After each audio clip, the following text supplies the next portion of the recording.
To burp or not to burp? It's an age-old question for kombucha homebrewers. And in my personal opinion, I say don't burp. And I'm gonna tell you why. So to start off, I'm gonna explain what burping is. And it's basically opening your bottle just a little bit to release excess pressure that's built up.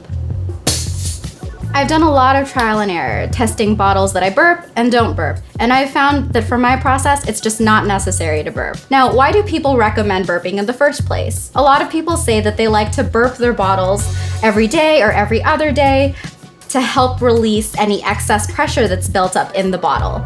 They say that doing that will help prevent the bottle from breaking and exploding on you, and it'll prevent the kombucha from getting overcarbonated. I've made many batches of kombucha, and not once have I ever had a bottle explode on me.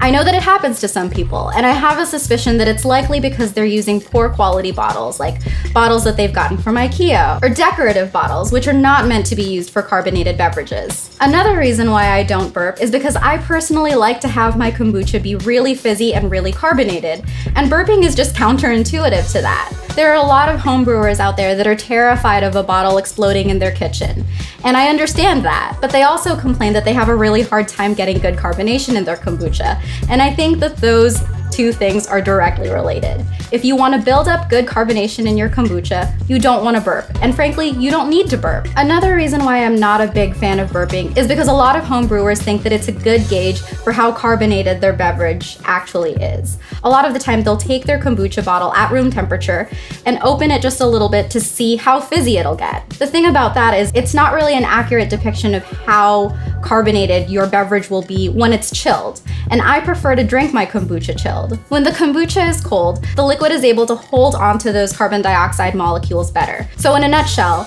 it's able to keep the bubbliness in the beverage as opposed to fizzying up all over the place and making a mess. So if you chill your kombucha before you open it, it won't nearly be as active as if you open it while it's at room temperature. I've found that on average, for most flavors, it takes about 3 days for my bottles to build up good carbonation during second fermentation in the bottle. Some flavorings might take a bit longer, so it's just a matter of trial and error, depending on the flavor and depending on your kombucha and depending on the temperature that it ferments at. So find what works best for you. If I let it second ferment at room temperature for too long, the worst that can happen to me is that I have a mess on my hands. I have had geysers of kombucha fizzy over and end up all over my kitchen, but I've also had bottles that I second ferment for as long as a week and not had any problem. As a general rule, I don't test a bottle for carbonation until 3 full days, or around 72 hours fermenting in the bottle at room temperature. Then, when I'm ready to test it, I chill it completely before I open it up to see how good the carbonation levels are. Refrigeration puts the yeast and bacteria in a dormant state, so they're still alive and they're still active, but they're fermenting at a much slower rate. So there's no real reason to burp your bottles once you refrigerate them. As with most rules, there is an exception to this. The one time that I would say that it's okay to burp is if you're trying to ferment as much sugar out of your bottles as possible. So for example, if you would like fizzy kombucha that's flavored, but you want the yeasts to eat as much of the sugar out of the bottle as possible, then you're gonna wanna let it ferment at room temperature for longer.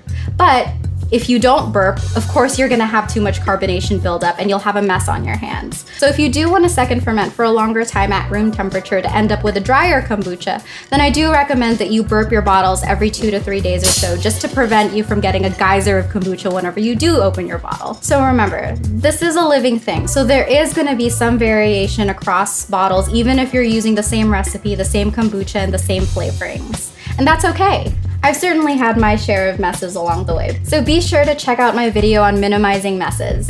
And as always, if you're looking for more information, check out youbrewkombucha.com. Happy brewing!